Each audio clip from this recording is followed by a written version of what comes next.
1960 నుంచే నాకు తెలిసి బీసీలలో బీసీ రిజర్వేషన్లు పొందినరు. ఇవాళ దూదేకులు కానీ తురక చాకలి కానీ తురక మంగలి కానీ ఇట్లా 29 కులాలు బీసీలు ఇవాళ మైనారిటీలు బీసీల రిజర్వేషన్లు పొందుతారు. అంతెందుకు కిషన్ రెడ్డి బండి సంజయ్ సిద్ధంగా ఉంటే గుజరాత్ రాష్ట్రానికి నేను టీములను తీసుకెళ్తా.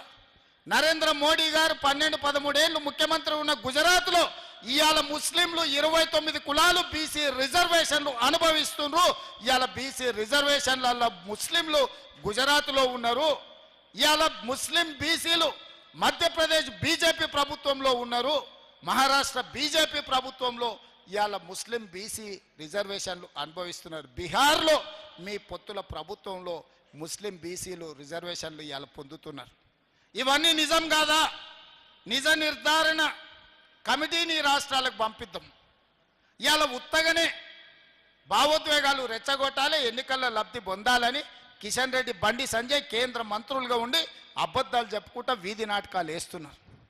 ఈ దేశంలో రాజ్యాంగం పరంగా వాళ్ళకు కూడా వచ్చిన రిజర్వేషన్లు బీసీ ఈ గ్రూప్లో ఉన్నారు. ఇవాళ బీసీ రిజర్వేషన్లు 5 కేటగిరీల కింద ఉన్నారు. ABCDE ఈ వచ్చేసి మెజారిటీ ఇవాళ ముస్లిం మైనారిటీల రిజర్వేషన్లు వచ్చినాయి. దూదేకులోళ్ళు బీసీ బి గ్రూప్లు ఉన్నారు. ఇది నేను ఇచ్చింది కాదు, డాక్టర్ బాబాసాహెబ్ అంబేద్కర్ ఇచ్చిన రిజర్వేషన్ల నుంచి దూదేకుల వాళ్ళు ఇవాళ బీసీ బి రిజర్వేషన్లు ఉన్నారు. ఇవన్నీ రేవంత్ రెడ్డి నిన్నమన్న తెచ్చినాయి కాదు. నేను ఎవరిని ఎందులో నేర్చలే. ఎవరు ఎందులో ఉండరో రాజ్యాంగం పరంగా ఎవరెవరికి అధికారం వచ్చిందో వాళ్ళు లెక్కలు కట్టి లెక్కలు మాత్రమే నేను చెప్పిన. నేను ఎవరిని ఓసీలు ఉన్నోళ్ళని బీసీలు వేయలే, బీసీలు ఉన్నోళ్ళని ఎస్సీలలో వేయలే, ఎస్సీలు ఉన్నోళ్ళని ఎస్టీలలో వేయలే, వీళ్ళందరినీ తీసుకొచ్చి ఓసీలలో కలపలే. ఉన్నోళ్ళు ఉన్నట్టు వివరాలు ఇచ్చినోళ్ళు ఇచ్చినట్టు లెక్క కట్టి ఈ రాష్ట్రంలో జనాభా ఇంత ఉన్నారని 100 ఏళ్ల నుంచి బలహీన వర్గాలు మా లెక్క ఎంతో మాకు చెప్పండి అని అడుగుతుంటే ఆ సమస్యకు నేను పరిష్కారం చూపించిన. అందుకే ఇవాళ మా బలహీన వర్గాల సోదరులు నేను అడుగుతున్నా, మీరు గుండెల మీద చెయ్యి పెట్టుకొని ఆలోచన చేయండి. 100 ఏళ్ల మీ సమస్యకు రేవంత్ రెడ్డి పరిష్కారం చూపించి 1 సంవత్సరంలోనే మీ కులగణన చేసి మీ ఆత్మగౌరవాన్ని నిలబెట్టుంటే మీరు నాకు ఓటేయండి. మీ ఆత్మగౌరవం నేను నిలబెట్టలేదు, మీకు నష్టం చేసిన అంటే మీరు ఎవరికి ఓటేసుకున్నా పర్వాలేదు అని చెప్పి నేను నిజామాబాద్ వేదిక నుంచి మిమ్మల్ని అడుగుతున్న మిత్రులారా. ఇవాళ మా మాదిగ ఉపకులాల సోదరులు మా డాక్టర్ లక్ష్మీకాంతరావు గారి నుంచి ఇక్కడ ఉన్నారు. చాలామంది మా దళిత సోదరులు వేదిక మీద ఉన్నారు, ఎమ్మెల్యేలుగా ఎమ్మెల్సీలుగా రకరకాల హోదాలలో. ఇవాళ నేను అడుగుతున్న 30 ఏళ్ల నుంచి మీరు కొట్లాడని రోజు లేదు, మీరు త్యాగం చేయని రోజు లేదు. మీరు ఇన్ని కొట్లాడి గల్లీ నుంచి ఢిల్లీ వరకు కొట్లాడారు. మోడీని మీ కృష్ణమాదిగ కౌగిలించుకున్నాడు, మోడీ కృష్ణమాదిగ ముద్దు పెట్టిండు, కానీ మీ లెక్క చెప్పినాడా? వర్గీకరణ చేసిండా?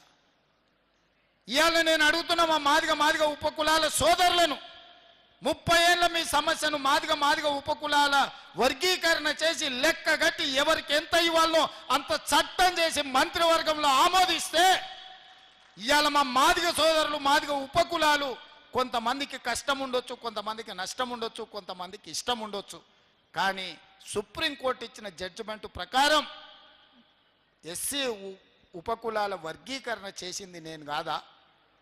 ఇవాళ నేను అడుగుతున్న మా ఎస్సీ సోదరులను, ఎస్సీ వర్గీకరణ చేసింది రేవంత్ రెడ్డి అయితే నరేందర్కు ఓటేయండి, నరేందర్ను గెలిపించండి. ఇవాళ నేను చెయ్యలేదు అంటే మోడీ మీకు చేసిండంటే మోడీకి ఓటేయండి.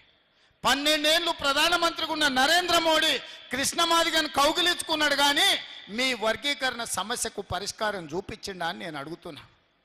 మరి సమస్యకు పరిష్కారం చూపించిన నా వైపు నిలబడతారా, మీ సమస్యను జటిలం చేసిన బీజేపీ వైపు నిలబడతారా? మీరు ఆలోచన చేయండి అని మా మాదిగ సోదరులు ఉపకులాల సోదరులను మా దళిత సోదరులను నేను అడుగుతున్నా. మిత్రులారా, ఇవాళ ఆలోచన చేయండి. 10 నెలల్లో నేను చేసిన పనులను మీరు లెక్క కట్టండి. 12 ఏళ్ళు నరేంద్ర మోడీ పరిపాలనను, 10 ఏళ్ళు